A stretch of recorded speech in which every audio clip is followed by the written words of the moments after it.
یہ کہانی سندھ کے ایک گاؤں سیدو پور کی ہے، جہاں کی قبرستان میں ایک عامل رہتا تھا جس کا نام تھا بابا رشید کالا۔ لوگ کہتے تھے کہ وہ جنات کو قابو میں رکھتا ہے اور مرے ہوئے انسانوں کی روحوں سے بات کرتا ہے۔ بابا رشید دن کے وقت ایک عام سا بوڑھا لگتا، مگر رات کے وقت اس کی جھونپڑی سے عجیب سی روشنی اور سرگوشیاں آتی تھیں۔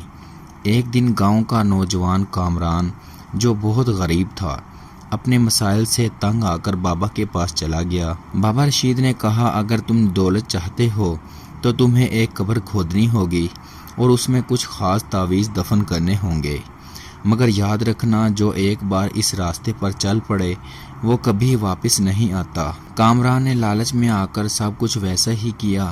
رات کے وقت وہ قبرستان میں گیا اور بابا کا دیا ہوا تعویذ دفن کیا، مگر جیسے ہی وہ زمین کو بند کر رہا تھا، اچانک زمین ہلنے لگی اور ایک سایہ اس کے سامنے آ کھڑا ہوا۔ تو نے مجھے جگایا ہے، اب قیمت چکانی پڑے گی، ایک خوفناک جھلسے چہرے والی روح نے کہا۔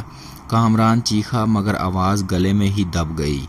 اگلی صبح لوگ اسے بے ہوش حالت میں قبر کے پاس پائے۔ اس کی آنکھیں سرخ تھیں اور وہ کچھ بھی بولنے کے قابل نہیں تھا۔ گاؤں کے مولوی صاحب کو بلایا گیا، جنہوں نے بتایا، یہ کالا علم ہے اور اب اس پر ایک سایہ مسلط ہو چکا ہے، اگر وقت پر عمل نہ کیا گیا تو یہ اس کی جان لے لے گا۔ مولوی صاحب نے کئی دن تک روحانی عملیات کیے، قرآن کی تلاوت کی اور آخرکار ایک اندھیری رات میں کامران چیخ کر ہوش میں آیا، مگر اس کی یادداشت ہمیشہ کے لیے ختم ہو چکی تھی۔ بابا رشید کالا اگلے دن اپنی جھونپڑی سمیت غائب ہو گیا۔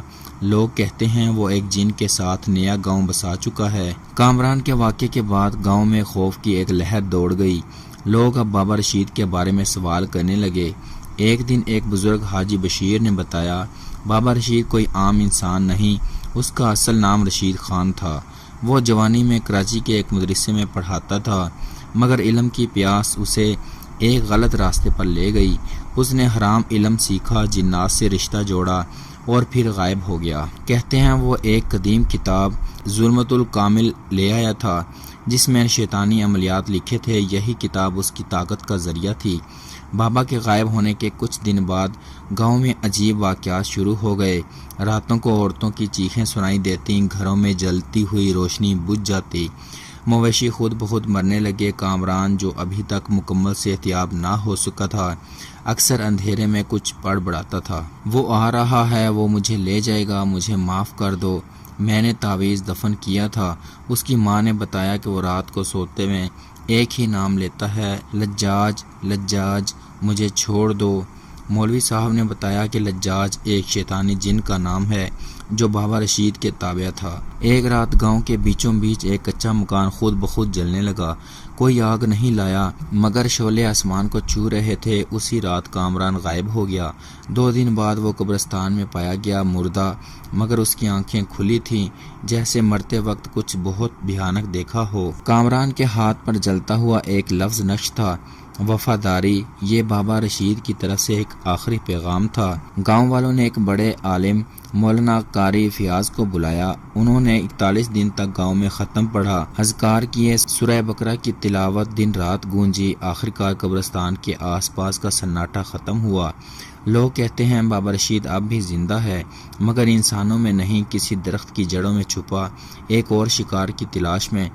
کامران کی موت کے بعد سب نے سمجھا کہ معاملہ ختم ہو چکا ہے، مگر وہ سب غلط تھے۔ گاؤں میں ایک نوجوان سلمان، جو کامران کا قریبی دوست تھا، اس واقعے سے بہت متاثر ہوا۔ وہ اس راز کو جاننا چاہتا تھا کہ بابا رشید نے کون سی طاقت حاصل کی تھی۔ ایک رات سلمان کو خواب آیا، وہ خود کو ایک سنسان جنگل میں دیکھتا ہے، جہاں ایک جلی ہوئی جھونپڑی ہے اور اندر ایک سایہ بیٹھا ہوا کہہ رہا ہوتا ہے، میں ابھی گیا نہیں، تم آؤ گے اور میری جگہ بنو گے۔ سلمان چیخ کر جاگ اٹھا، پسینے میں شرابور، مگر خواب حقیقت سے قریب تھا۔ ظلمت الکامل کی واپسی۔ ایک دن سلمان کو کامران کے پرانے کمرے میں ایک پرانا صندوق ملا۔ اس میں ایک سیاہ رنگ کی کتاب تھی، جس کے صفحے عجیب عربی الفاظ سے لکھے ہوئے تھے۔ اس کے سارے ورق پر لکھا تھا، ظلمت الکامل حصہ دوم۔ یہ وہی کتاب تھی جس کی مدد سے بابا رشید نے شیطانی طاقتیں حاصل کیں۔ سلمان نے مولوی صاحب کو بلا کر کتاب دکھائی۔ انہوں نے فوراً پہچان لیا، یہ کتاب شیاطین کے معاہدے کی ہے، اس کے پڑھنے والے انسان نہیں رہتے۔ لیکن رات کو سلمان کتاب لے کر چپکے سے گاؤں کے باہر قبرستان چلا گیا۔ شاید کچھ جاننے کی خواہش انسان کو شیطان کے دروازے تک لے جاتی ہے۔ سلمان جیسے ہی قبرستان پہنچا، ایک ٹھنڈی ہوا چلی اور پورا قبرستان سرخ روشنی میں ڈوب گیا۔